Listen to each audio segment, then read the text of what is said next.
প্রবেশ করছে, ওই বাচ্চাটাকে রিসিভ করেন প্লিজ, দয়া করে বাচ্চাটাকে সামনে বসো। এটা আমাদের নিরাপত্তা দরকার। নাতি দলের প্লেয়ার বিন্দুদেরকে বলছি তোমরা মাঠের কানি দিয়ে সবাই বসে যাও।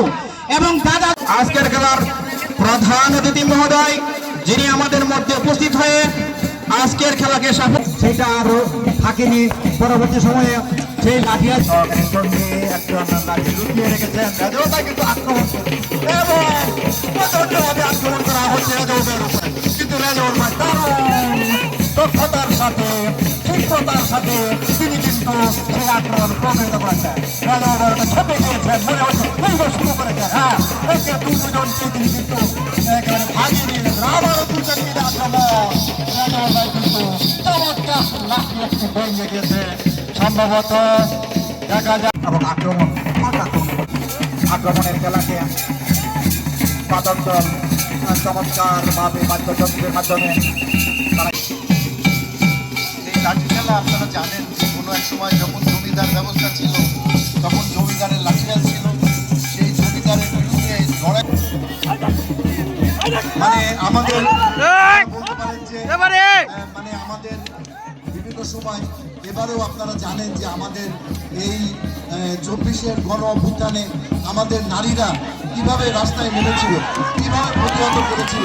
আজকে সেই প্রতিহত করার প্রশ্নটা শেখ কালু স্টেডিয়ামে মেয়ে মানে এই দিজু হাইনা সুলতানা দিজু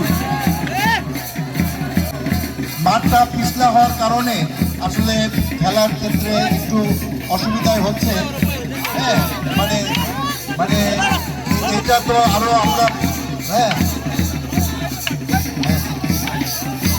অনেক অগণিত মানে লাঠি খেলা দেখার জন্য আপনারা যারা উপস্থিত হয়েছে আমরা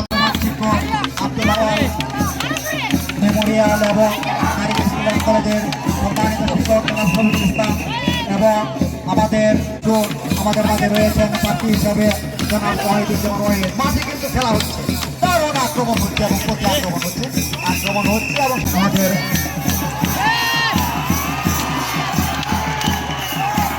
প্রধান অতিথি জনাব শফিকুল ইসলাম শফিক সাহেব এবং আমাদের আক্রমণ অর্থাৎ নারী পুরুষের সমন্বয়ে আক্রমণ করছে, আক্রমণকারী দুইজন এবং একজনের উপর তারা কিন্তু ইতিমধ্যে নারীদের আত্মরক্ষা যেভাবে করতে হয় আপনারা শিখে নেন, এভাবে আত্মরক্ষা করতে হয়। তুমুল সংঘর্ষ হয়ে যাক অসম কেউ কাটতে কম নয়।